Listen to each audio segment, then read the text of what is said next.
po sa inyong lahat. Muli ninyo kaming samahan sa pagbabalita tungkol sa ilan sa mga aktibidad ng mga kaanib sa Iglesia ni Cristo sa iba't ibang panig ng mundo. Dito sa Iglesia ni Cristo News Live. Mapapanood din po ninyo ang programang ito via Facebook at YouTube sa INC News and Updates. Narito ang headlines ngayong Huwebes ng gabi, Hunyo 25, 2026. Ganap na kaligayahan at kapayapaan ng damdamin na dama ng mga bagong kaanib sa Iglesia ni Cristo sa mga distrito ng Agoo, La Union at Caloocan North. Paggunita sa 20th anniversary ng Distrito Eklesyastiko ng Cavite at anibersaryo ng mga lokal sa mga Distrito Eklesyastiko ng Calamba City, Laguna at Batangas North, nagdulot ng panibagong lakas sa mga kapatid. Pagmamalasakit ng pamamahala ng Iglesia ni Cristo sa mga kapatid na differently abled. Hayag na hayag sa idinaos na CFO Cares Program sa Distrito Eklesyastiko ng Cavite. At pagdating ng CFO Bookmobile sa Distrito Eklesyastiko ng Capas Tarlac, tunay na inabangan at kinasabikan ng mga kapatid. Ang lahat ng yan sa pagbabalik ng Iglesia ni Cristo News Live.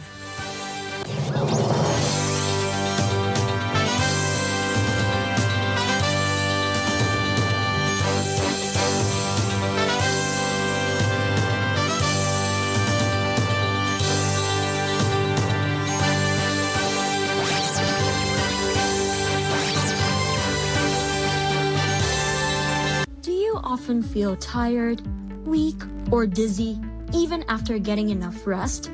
It may not just be stress or lack of sleep. Low iron could be affecting your health and energy. Join us as we'll talk about iron deficiency anemia, one of the most common nutritional problems affecting children, teens, women, and even older adults. Learn the warning signs to watch for, the causes of low iron, and how simple changes in your diet can help improve your energy and well-being. We'll also discuss iron-rich foods, proper treatment, and when it's time to consult a doctor. Don't let low iron slow you down. Discover how better nutrition and early care can help you stay strong, active, and healthy. Only here on Health Matters.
Ibinuhos ni Joseph Castellano, isang delivery rider, ang buo niyang makakaya sa paghahanap buhay para matustusan ang pangangailangan ng kanyang pamilya.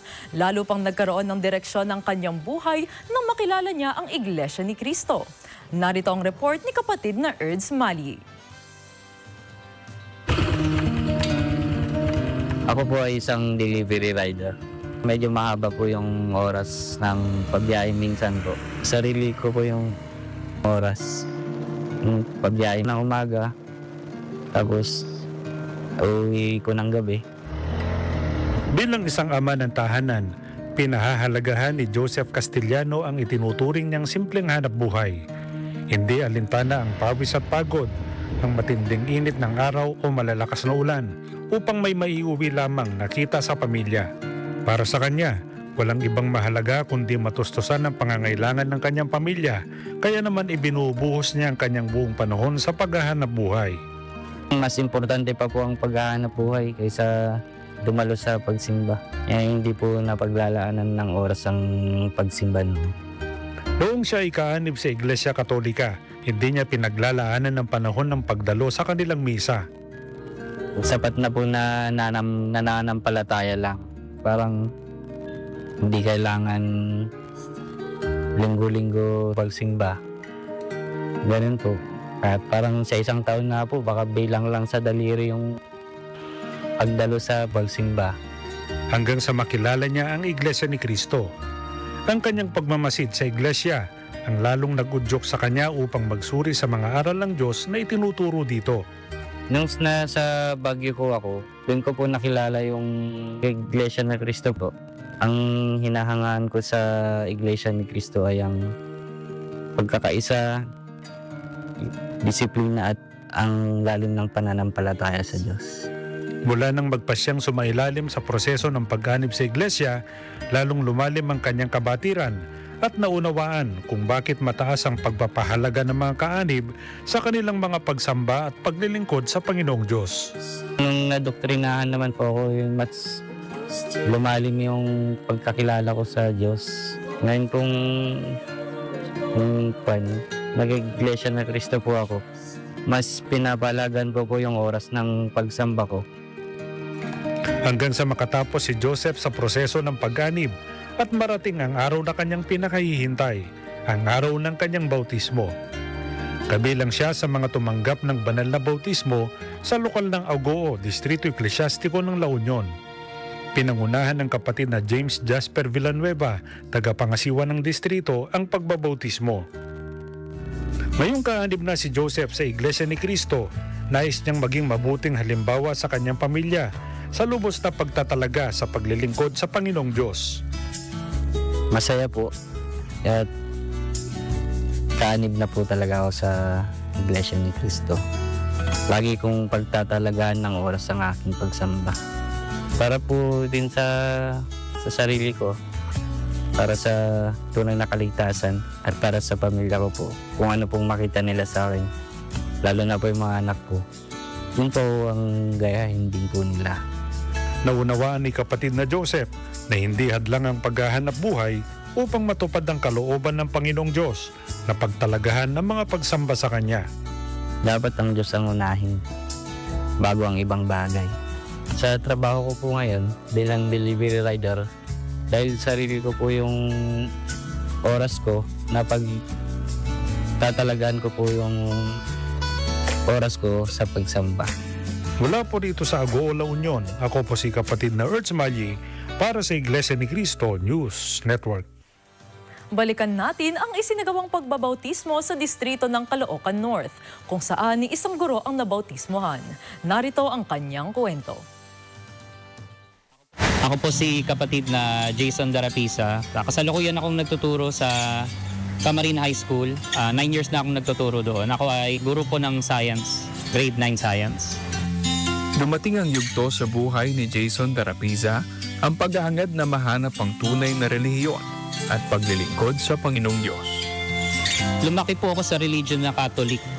Nalaman ko na meron palang mga pagkakaiba yung mga aral ng mga religion. Meron pala silang mga key differences na kailangan i-explore ng mga tao para makapili sila ng totoong religion na aaniba nila. In-explore ko yung saksi ni Jehovah, in-explore ko yung born again.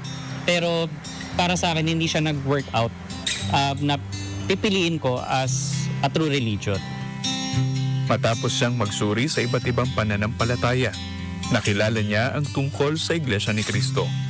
Yung ka-schoolmate ko naman, si Kadana, nagsisend siya sa akin ng mga sa YouTube, gano'n, mga link. Tsaka may pasugo rin kasi ako sa bahay na binigay din ni Kajero. So binabasa ko yun from time to time. So parang naisip ko na nagsisend si Kadana sa akin ng link. Tapos merong pasugo rito. Siguro this is the time na kailangan ko na ulit i-explore yung Iglesia ni Cristo. Sa pagpapasya niya na dumaan sa proseso ng pag-anib sa Iglesia, lalo niyang napagtanto na tama ang kanyang naging desisyon. Nagustuhan niya ang paraan ng pag-aaral ng mga salita ng Diyos sa Iglesia ni Cristo. Marami akong natutunan.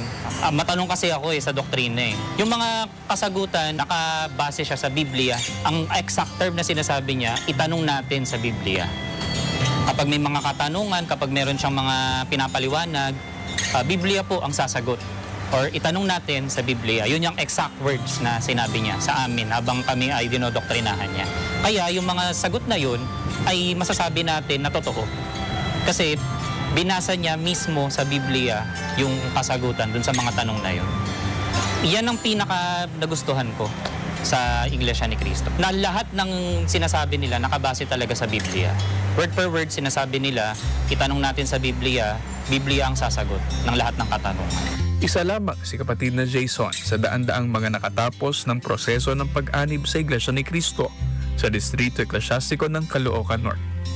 Isinagawa ang pagbabautismo sa gusaling sambahan ng lokal ng Bagong Silang 9 at pinangunahan ng kapatid na Ariel Barzaga, tagapangasiwa ng distrito. Itinuro sa mga tumanggap ng banal na bautismo kung paano nila dapat ingatan ang kanilang kahalalan upang makapamalagi sila sa pag-asa sa pagmamana ng buhay na walang hanggan pagdating ng araw ng paghukom. Ipinahayag naman ng mga bagong kaanib sa Iglesia ni Cristo ang kanilang damdamin sa pagsapit ng pinakahihintay nilang araw. Napakalaking biyaya po dahil may karapatan na ako sumama at papakinggan na po lahat ng hiningin ko ngayon. Alam ko may gabay na po ako, may patubay na po ako, hindi katulad dati. At isa pa po ang nasisiguro ko, yung pagdating po ng paghukom, isa na po ako sa maliligtas.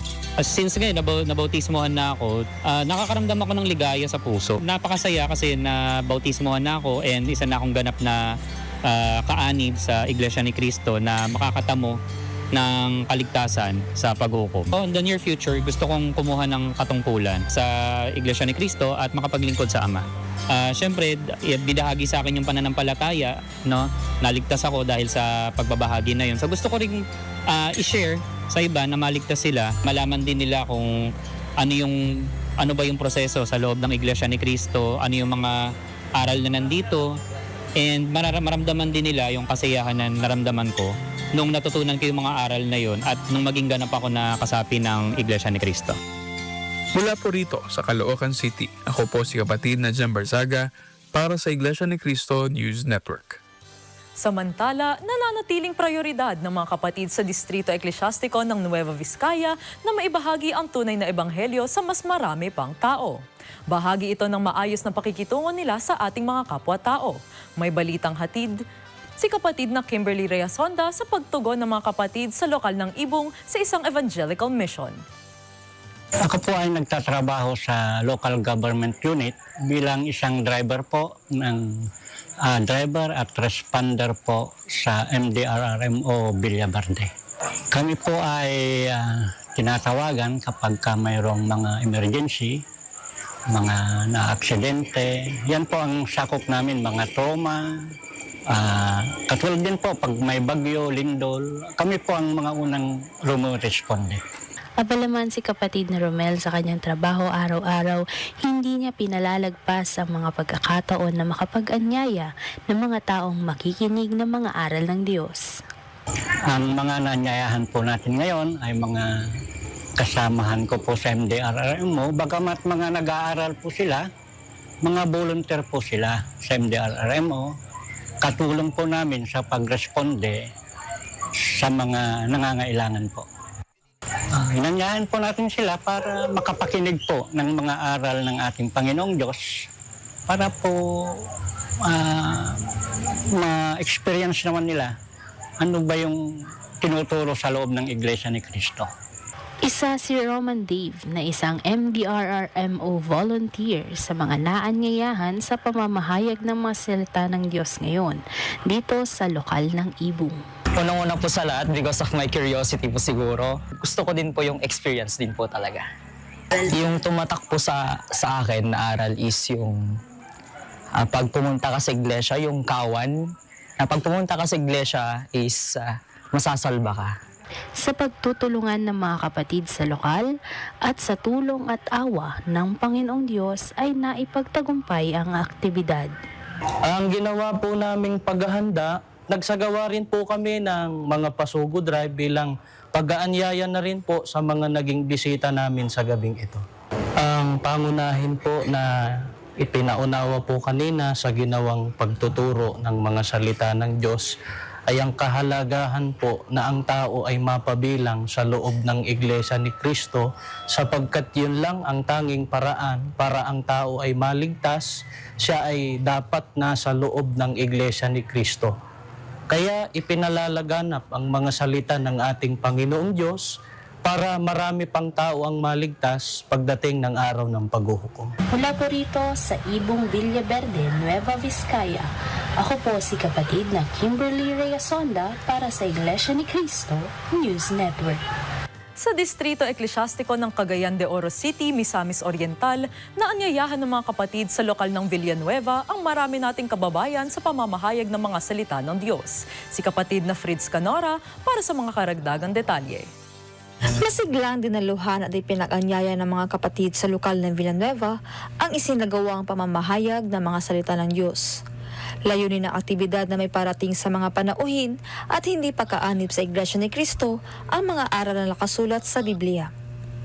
Sa pamamagitan ng pag-aaral na ipaliwanag sa mga dumalo ang kahalagahan ng pagkilala at pagsunod sa mga utos ng Panginoong Diyos. Pinangasiwaan ng pamamahayag ng mga salita ng Diyos ni kapatid na Jose Linares Jr., ministro ng Ebanghelyo. Ipinaliwanag ni kapatid na Marlon Bildia, Pangulong Diakono ng lokal ng Villanueva, ang layunin ng Evangelical Mission. Ang aktibidad po natin ngayon ay nagsasagawa po kami ng pamamahayag ng mga salita ng ating Panginoong Diyos. Ang layunin po para makaimbita ng mga tao na hindi pagkaanib sa Iglesia ni Cristo para makinig sila sa mga salita ng ating Panginoong Diyos. Pinahagi rin niya ng kanyang damdamin hinggil sa leksyong itinuro sa isinagawang gawain. Napakaganda po ang leksyon na itinuro ngayon kasi ipinakilala po ang Biblia ay ang laman salita ng ating Panginoong Diyos. Binigyan din niya ang kahalagahan ng pananampalataya sa loob ng Iglesia ni Cristo. Ang pananampalataya po sa loob ng Iglesia ni Cristo napakahalaga kasi nakasulat po sa Biblia na sa loob lang po ng Iglesia ni Cristo matanggap ng tao ang kaligtasan. Ibinahagi naman ni kapatid na Alexandre Apostol ang kahalagahan ng pagkikibahagi ng mga kapatid sa gawaing pagpapalaganap. Bilang kapatid po sa loob ng Iglesia ni Cristo, isa pong obligasyon ng isang kapatid na patuloy na mag-akay nang sa ganon, matutunan po nila ang mga salita ng Panginoong Diyos. Binigyan din ni kapatid na Maricel Manga ang kahalagahan ng pag-aanyaya ng mga tao upang makapakinig ng mga salita ng Diyos. Tungkulin nating ipag-anyaya ang pulong sa Diyos, hindi pa natin kasama sa paglilingkod para malaman nila ang totoong paglilingkod at makasama natin sila sa kaligtasan. Nagbahagi rin ng kanya natutunan mula sa lektora ang isa sa mga panauhin na dumalo sa gawain. Ang istorya sa mga tao is tinuod. May uban nga kahaka lang. Ang tanaan, ang saktungod nga tubag is nga sa Bible. Nagabi sa Biblia. Sa pamamagitan ng mga gawain tulad ito, patuloy na ipararating sa mga tao ang mga salita ng Panginoon Diyos upang kanila makilala ang katotohanan at magkaroon ng pag-asa makamit ang kaligtasan. Mula po rito sa Cagayan de Oro City, ako po si kapatid na Fritz Julie Ganora para sa Iglesia ni Cristo News Network. Sa awa at tulong ng Panginoon Diyos, ginunita ng iba't ibang lokal sa Distrito Eklesyastiko ng Ilocos Sur ang pagsapit ng kanilang anibersaryo ng pagkakatatag. Ibabalita ni kapatid na Lemuel Tino ang mga aktibidad na naging bahagi ng mga pagdiriwang. Muling ginunita dito sa Distrito ng Ilocos Sur ang pagsapit ng anibersaryo ng ilang mga lokal. Kabilang dito ang lokal ng Santo Domingo na sumapit sa ika-72 anibersaryo. Lokal ng San Juan, ika-76 na anibersaryo. Lokal ng Magsingal, 69th anniversary. Lokal ng Maroso, 71st anniversary. At lokal ng Santa Catalina, 11th anniversary. Ang kanilang mga pagsamba ay pinangasiwa ni kapatid na Miamino Miklat, tagapangasiwa ng distrito.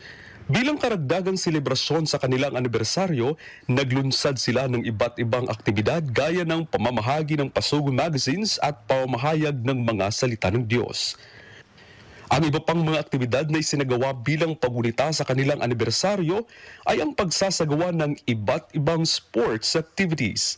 Hindi lamang maganda ang dulot ng mga ito sa katawan, kundi higit sa lahat ay napatutunayan ng mga kapatid ang pakikipagkaisa sa pamamahala ng iglesia na totoong nakalulugod sa Panginoong Diyos. Mula po rito sa distrito ng Ilocos Sur, ako po si kapatid na Lemuel Tino para sa Iglesia ni Cristo News Network.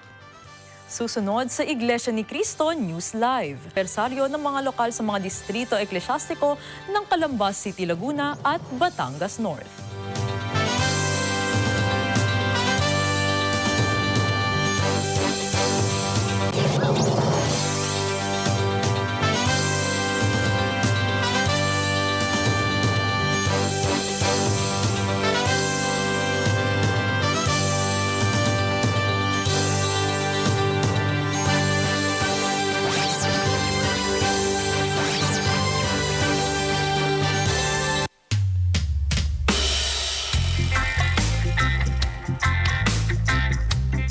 Sa simpleng banana chips, nagsimula ang kwento na Erin Pedro ng Gataran, Cagayan, isang produktong dati nakakatanggap ng negative comments dahil sa kalidad at lasa. Ngunit, imbes na sumuko, pinili niyang matuto at pagbutihin ang kanyang paggawa. Sa pagdalo sa training at patuloy na pag-eksperimento, unti-unti niyang napaunlad ang kanyang produkto. Mula banana chips hanggang sa taro chips at iba't ibang uri ng chips na gawa sa mga sangkap sa kanilang lugar. At sa pag-unlad ng kanyang produkto, kasabay ring lumago ang kanyang kabuhayan. Dumami ang suki at naging tuloy-tuloy ang kanyang kita. Yan ang bagong kwentong ihahatid sa inyo ng Trabaho Ko To.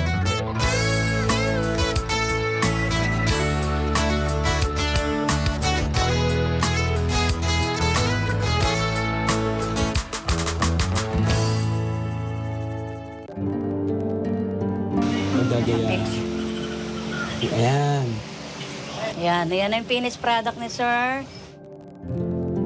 Te, bili ka na. Kahit yung 100. Yun na. Te, bili kayo, te. Alkansyang bahay. Siya po, bili na kayo. Hello po. Alkansya Te, po. baka kailangan Bili na nyo. po kayo. Alkansyang bahay. Yung kapag po inabutan ka ng ulan, tapos yung pag naglako ka, hindi po makakabenta. Yun po yung pinakamahirap. Ate Wilma, saan kayo nahimatay nung nakaraan na kinakwento niyo? Sa Cubao po. Sa Cubao? Nasa Cubao na kayo nito? Sino nakakita sa inyo po? Yung mga ano lang doon po, nagtitinda. Yung pag po nagtitinda yung mama ko, wala po nasuporta sa kanya. Kundi siya lang po. Kailangan niya po magtinda para lang po sa buhay kami.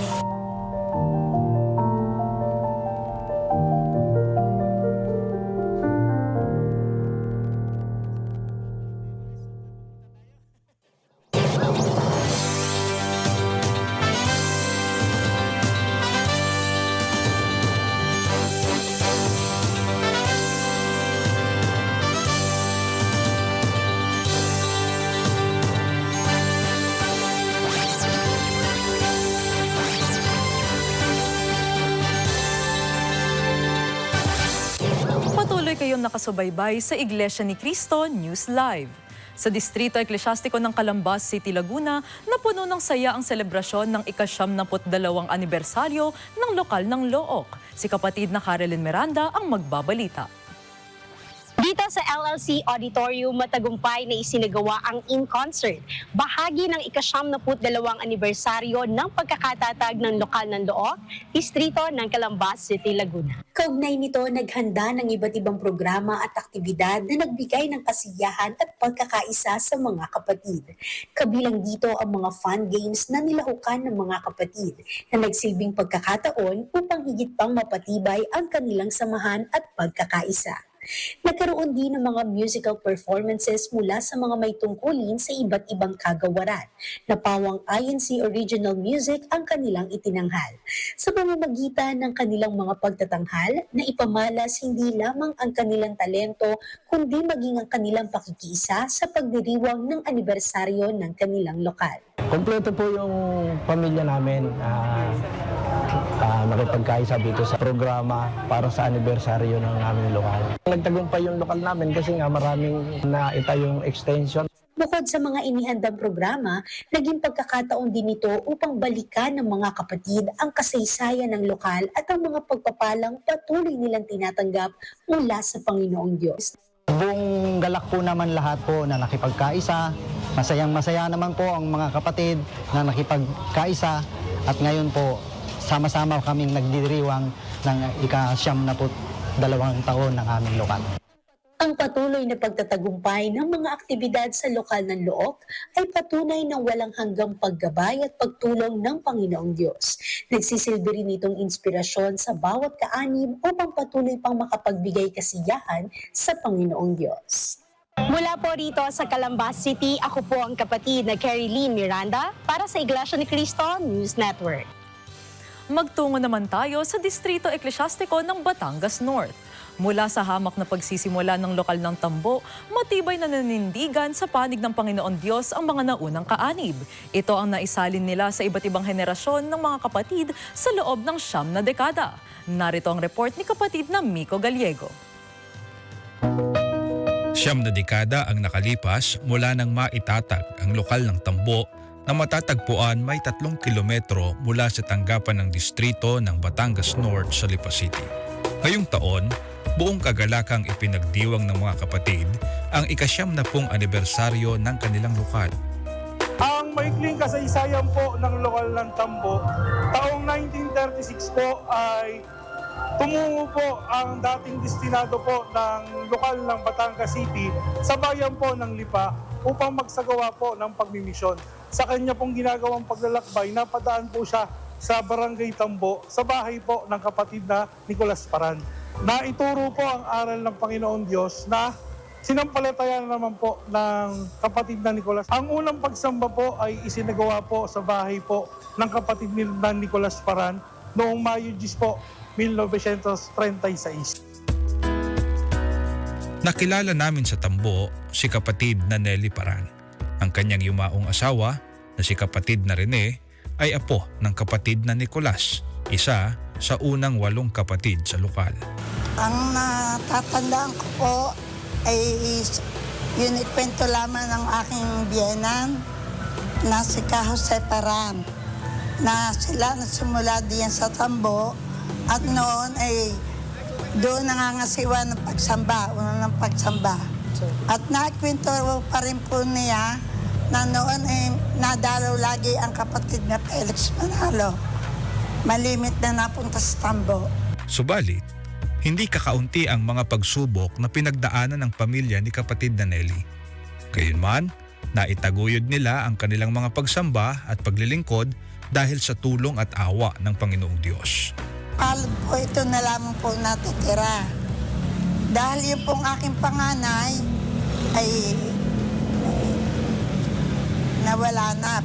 Mag-8 taon na siya namatay. Pero siya po ay napakasipag na may tungkulin sa Italy. Hanggang sa namatay na ang aking asawa ay nasa tungkulin pa po. Habang kaya ko, tutupad at tutupad pa rin po ako. Gayun din po ang aking gusto sa aking mga anak at saka sa aking mga apo. Ganito rin ang paninindigan ng kanyang anak, si kapatid na Reynaldo Paran Jr., may tungkulin sa lokal ng Tambo. Nakilala po namin ang kahalagahan ng tungkulin at yan po ang kayamanan na pamana sa amin ng aming mga magulang. Kung paano isinalin to sa amin ng aming mga magulang, ay yan din po isasalin namin sa aming nag-iisang anak. Kaya hindi po kami pumayag na hindi siya hahawak ng tungkulin. Kasabay ng paglipas ng panahon ay ang pagbabago rin ng mga pagsubok na hinaharap ng mga kapatid. Gayunman, nananatili ang paninindigan ng mga magulang na gabayan ang kanilang mga anak ayon sa mga aral ng Diyos. Kahit ho kasi anong pagsubok ang dumaan ho sa buhay natin, iba-iba man hong klase, noon po ay iba ang paraan ng pagsubok. At ngayon naman po ay ang kalaban po natin ngayon ay ang mga kasamaan sa social media, pero hindi ho napabali yung aming pananampalataya at yun po ay tinuturo namin sa aming anak na biging responsable po siya sa paggamit ng kanyang gadget o ng cellphone, lalo na po sa social media. Hindi po dapat lahat ay pinapaniwalaan, kundi dapat ay yung mga bagay lang na nasalig sa aral at utos po ng ating Panginoon Diyos po. Bahagi ng kanilang selebrasyon, nagsagawa ng in-concert sa CM Recto Event Center. Inawit ng mga performers ang mga Iglesia ni Cristo original music na naghahayag ng pagpapasalamat sa Panginoong Diyos sa paggabay at pagpatnubay sa kanilang lokal sa loob ng 9 na dekada. Ang magiging epekto po rito, itong celebration po natin, ay magpapatibay po ito ng pananampalataya ng mga kapatid at gayon din po ay lalo po silang sisigla sa ginagawa po nilang paglilingkod, lalo na po yung pagsamba sa ating Panginoong Diyos. Dito po sa ginagawa po nating celebration ay mula po sa mga magulang, nagagawa po nilang maisalin yung kasiglahan sa kanilang mga anak at gayon din po sa kanilang mga apo. Para nang sa ganun po ay tumibay po yung kanilang pananampalataya. Sa amin po, sobrang napakahalaga ng mga aktibidad na ito. Nagpapasalamat po ako at nakaabot ako sa 90th anniversary. Mula noon hanggang ngayon, namamalagi ang patnubay ng Panginoong Diyos sa mga kapatid at sa kabuuan ng lokal ng Tambo na lubos nilang ipinagpapasalamat. Mula sa Tambo, Lipa City, Batangas, ako po si Miko Gallego para sa Iglesia ni Cristo News Network. Manatili po kayong nakasubaybay, magbabalik ang Iglesia ni Cristo News Live.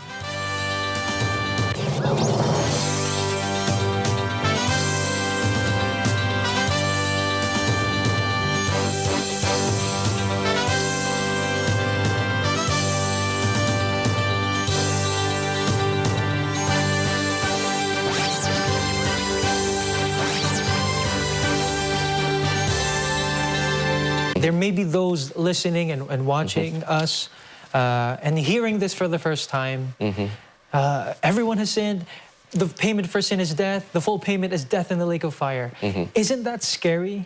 Isn't that proving what others are claiming that we're doing? Isn't that fear-mongering, Brother Ergan? Well, once again, Brother Gio, I will answer your last question. Is that fear-mongering? Of course not. Because we provided them with the biblical basis on what will happen on Judgment Day and what is the situation of the people in this world when that day comes. But in order to alleviate that fear, Brother Gio, we must understand that we will not just end in telling them what will happen on Judgment Day. Right. Because the Bible also teaches us that there is hope in order for you to be saved on that day.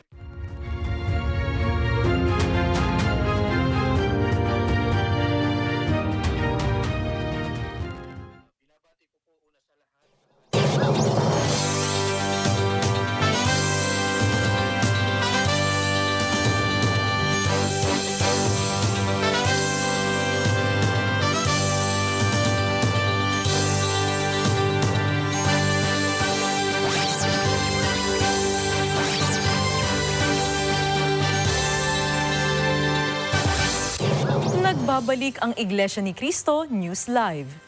Magkakasamang nagpahayag ng pagpapasalamat sa Panginoon Diyos ang mga kapatid sa Distrito Eklesyastiko ng Quezon na nagsipagtapos sa pag-aaral. Dumalo rin sa tanging pagtitipon ang kanilang mga magulang. May report si kapatid na Mitz Caballero. Tumanggap na mga biyayang espiritual ang mga kapatid na dumalo sa isinagawang tanging pagtitipon dito sa Distrito Eklesyastiko ng Quezon. Ginanap ito sa gusaling sambahan ng lokal ng Tayabas at nasaksihan ng nasabing pagtitipon sa mga lokal ng Mayaw, Pagbilao at Sipa via live streaming. Tinalohan ito ng mga nagsipagtapos sa pag-aaral kasama ang kanilang mga magulang. Pinangunahan ang banal na okasyon ni kapatid na Criselio de Lazo, tagapangasiwa ng distrito, ang pagtuturo ng mga salita ng Panginoong Diyos, kung saan itinuro sa mga dumalo ang pagpapasalamat sa Panginoong Diyos sa karunungan at mga pagtatagumpay na natamo.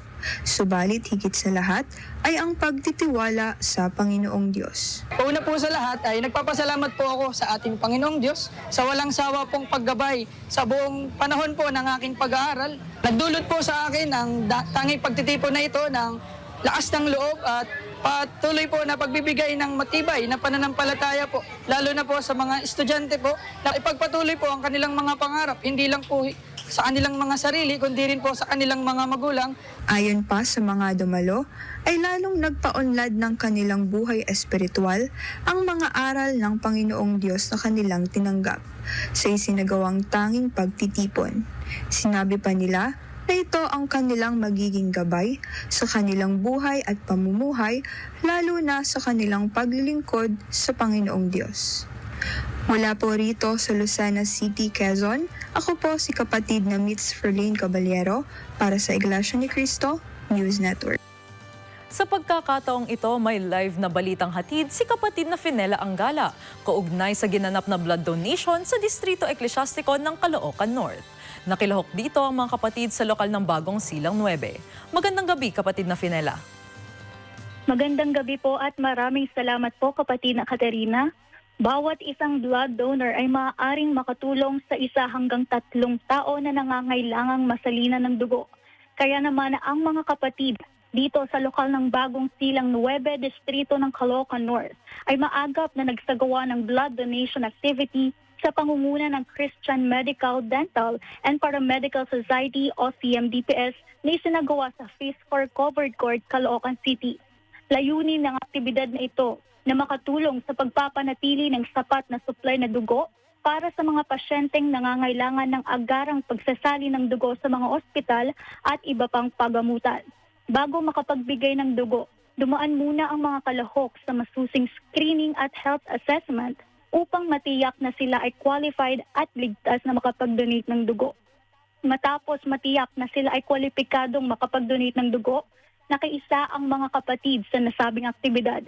Sa kanilang voluntaryong paglahok, nakapagbahagi sila ng tulong na maaaring makatulong at makapagligtas ng buhay ng mga nangangailangan ng dugo. Ang layunin po ng aktibidad na ito ay makatulong sa mga kapatid at mga hindi Iglesia ni Cristo sa kanilang pangangailangan medikal, lalo sa panahon po natin ngayon ay marami pong nagkakasakit, marami pong nangangailangan ng dugo. Nagpapasalamat po kami ng napakarami sa pamamahala ng Iglesia ni Cristo, kapatid na Eduardo Manalo, sapagkat pinangungunahan niya po ang masiglang paglilingkod natin sa ating Panginoon Diyos. Maging sa ganitong mga aktibidad po ay nangungunang pamamahala sa mga kapatid natin upang tayo makatulong sa mga kababayan natin. Sa pagtatapos ng aktibidad, mahigit 66 blood bags ang nadlikom sa isinagawang social-civic activity na ito. Ito ay dadalhin sa Tala Hospital na siyang partner hospital sa isinagawang aktibidad. Yan po muna ang mga huling pangyayari rito po sa Caloocan City. Ako po si kapatid na Finela Angala para sa Iglesia ni Cristo News Network. Maraming salamat, kapatid na Finela. Maraming kapatid sa Distrito Eklesyastiko ng Aurora ang buong alab na nakibahagi sa isang blood donation drive. Si kapatid na Renzi Valenzuela para sa mga karagdagang detalye. Bilang pagtulong sa ating kapwa na may sakit na nangangailangang masalina ng dugo, ay isinagawa ang blood donation activity dito sa Distrito Eklesyastiko ng Aurora. Idinaos ito sa Emerecto de Bacolod Amphitheater kung saan ninaluhan ng mga kapatid ang nasabing aktibidad. Sa panahon ng aktibidad ay tiniyak ng mga church officer na nasusunod ang safety protocols. Nagsagawa muna ng screening test sa mga nais mag-donate ng dugo tulad ng blood pressure monitoring, body weight check-up at physical examination upang matiyak na kwalipikado sila at safe na makapag-donate ng dugo. Sa pangunguna ng CMDPS o Christian Medical, Dental and Paramedical Society at Jose Miningat Memorial General Hospital, ay matagumpay at maayos na isinagawa ang aktibidad. Ang mga dugo naman ay ilalagak sa blood bank na magagamit ng mga taong nangangailangan ng dugo, kaanib man o hindi, sa loob ng Iglesia ni Cristo. Mula po rito sa Dipakulaw, Aurora, ako po si kapatid na Renzi Valenzuela para sa Iglesia ni Cristo News Network. Samantala, hindi lamang ang mga kabilang sa Christian Society for the Differently Abled o CST sa Distrito Eklesyastiko ng Cavite ang natuwa sa iba't ibang aktibidad ng programang CFO Cares, kundi maging ang kanilang mga mahal sa buhay. Narito ang report. Galak na galak hindi lamang ang mga differently abled, kundi pati ang kanilang mga mahal sa buhay sa isinagawang CFO Cares for Differently Abled sa distrito ng Cavite. Ang aktibidad na ito ay pinangunahan ni kapatid na Eli Hebrew, tagapangasiwa ng distrito katuwang ang mga may tungkulin sa samahang Christian Society for the Differently Abled. Isa sa mga dumalo sa nasabing aktibidad, si kapatid na Brenson Butch Mendez, isang diakono at may anak na may taglay na sakit na autism. Ibinahagi niya ang kanyang masayang karanasan sa pagdalo sa aktibidad. Masayang-masaya po ako dahil unang-una nakakapag-interact yung aking anak na mayroong isang autism. Nakakasalamuhan niya po yung mga tulad niya na nasa ganung kalagayan or differently abled. Naging kasiyahan din sa panig ng mga may tungkulin sa Christian Society for the Differently Abled ang kanilang ginawang pagganap ng tungkulin sa isinagawang aktibidad. I was kind of grateful and surprised about this activity, even though I was happy though. And it was so grateful. Tinitignan ng mga dumalo na ang dahilan kaya naging matagumpay ang aktibidad na ito ay dahil sa tulong at awa ng Panginoong Diyos at sa pagkasangkapan niya sa pamamahala at mga may tungkulin sa loob ng Iglesia ni Cristo. Ang kahalagahan po ng ganitong mga aktibidad para po sa ating mga kapatid na differently abled ay upang mapapatid po sa kanila na maging sila man may mga kapansanan. Subalit sa atin po ay iniingatan po natin sila, pinagmamalasakit po natin sila, alang-alang po sa paglilingkod po nila sa ating Panginoon. Para maramdaman po din nila na naaalala rin po natin sila at isa rin po sila na napakahalaga na kapatid sa loob ng iglesia. Napakasaya po ng aking damdamin na kabilang po ako o isa po ako sa mga naging katuwang para isagawa ang aktibidad na doon. Nagpahayag din ng pasasalamat ang mga may tungkulin at mga kapatid sa tagapamahalang pangkalahatan, ang kapatid na Eduardo V. Manalo, na siyang patuloy na naglulunsad ng mga ganitong aktibidad na nagbigay ng ibayong kasiglahan sa mga kapatid. Patuloy po kami sa pagsasagawa sa ganito pong mga aktibidad, sa pakikipagkaisa po sa kanila, sa pagmamalasakit po sa mga kapatid natin na mga nasa uring differently abled. Mula po rito sa Bacoor, Cavite, ako po si kapatid na Legian Floresca para sa Iglesia ni Cristo News Network. Idamangan at kinasabikan ng mga kapatid sa Distrito Eklesyastiko ng Capas Tarlac ang pagdating ng bookmobile ng Christian Family Organizations at New Era University. Magbabalita si kapatid na Rona Lindo.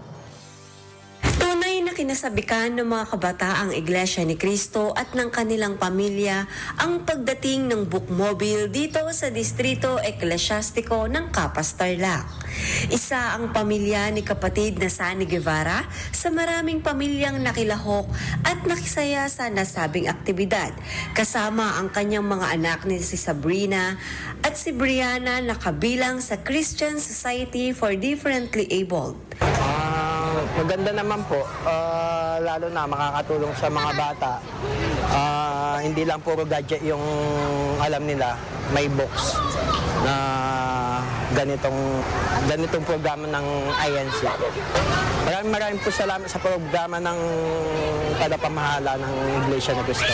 Yun lamang po. Salamat. Gayon din ang kasabikan ng mga church officer sa pagsamba ng kabataan na masaksihan at magabayan ng mga bata sa nasabing aktibidad.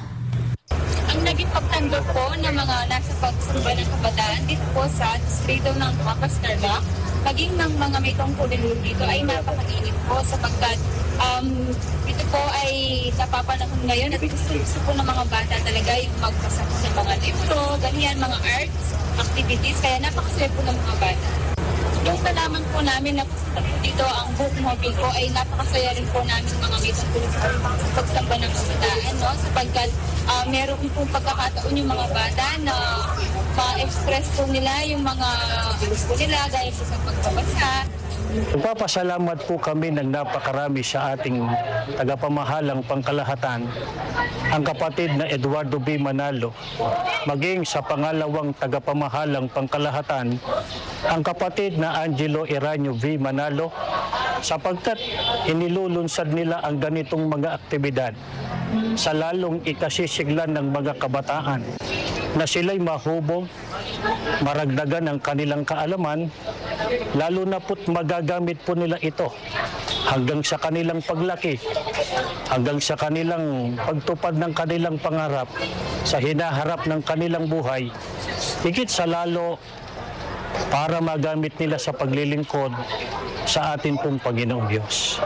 Kagaya ng palaging isinusulong ng pamamahala ng Iglesia na maipagmalasakit ang lahat ng mga kabataang Iglesia ni Cristo, ang paglulunsad nila ng mga ganitong aktibidad na nagpapalawak sa karunungan ng mga kabataan. Hindi lamang sa akademiko, higit sa lahat ay mahubog sila sa makakristyanong pag-uugali at pananampalataya. Thank you po. Masayang po kami sa aktibidad na ito.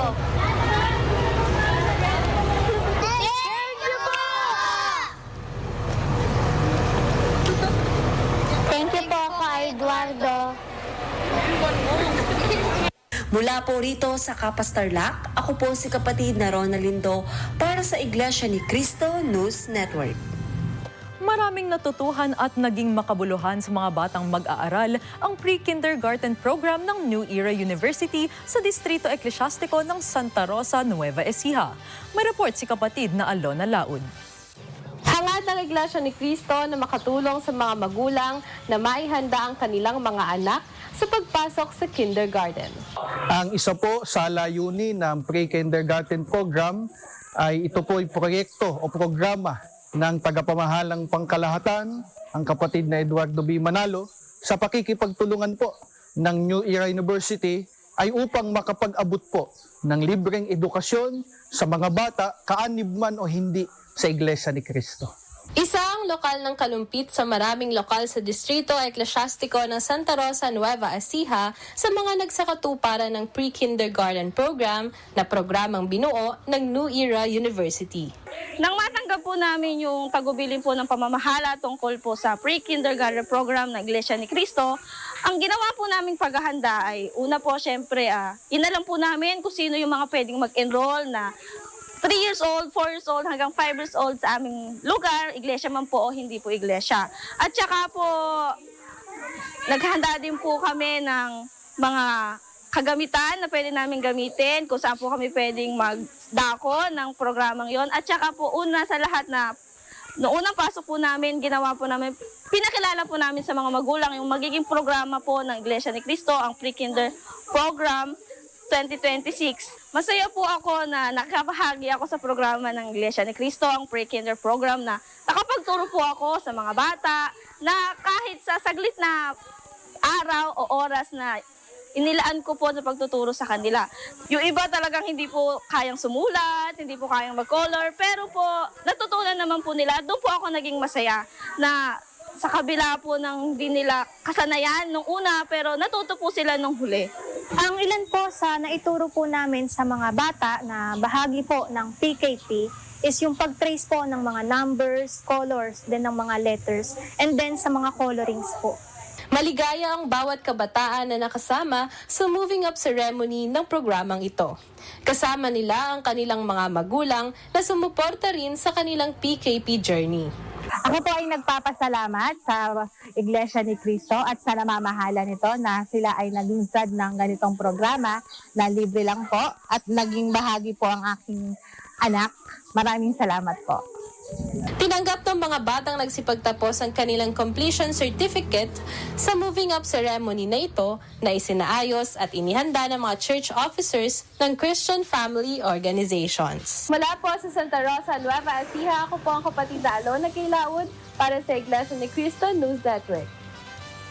Patuloy po namin kayong inaanyayahan na abangan ang iba pang mga balita tungkol sa mga aktibidad na aktibong nilalahukan ng mga kaanib sa Iglesia ni Cristo sa mga programang Ibalita ang Pagliligtas, alas 12 ng tanghali. At The Good News, tuwing alas 10:30 ng gabi, mula Lunes hanggang Biyernes. Inaanyayahan din po namin kayo na subaybayan ang weekend programs ng Iglesia ni Cristo News. Iglesia ni Cristo News Junior, tuwing Sabado alas 4:30 ng hapon. Iglesia ni Cristo News Weekend, alas 6 ng gabi ng Sabado. At Maayong Balita tuwing Linggo alas 3 ng hapon. At yan po ang mga balita ngayong Huwebes ng gabi. Sa pangalan po ng mga nakasama naming sign language interpreters na sina kapatid na MG Chanel at kapatid na Mace Ron Bakungan ng mga INC News correspondent sa iba't ibang panig ng mundo. At ng mga nakasama po naming technical and production team, kami po ay nagpapasalamat sa inyong pagsubaybay sa Iglesia ni Cristo News Live. Ako po si kapatid na Caterina Vargas. Magandang gabi po.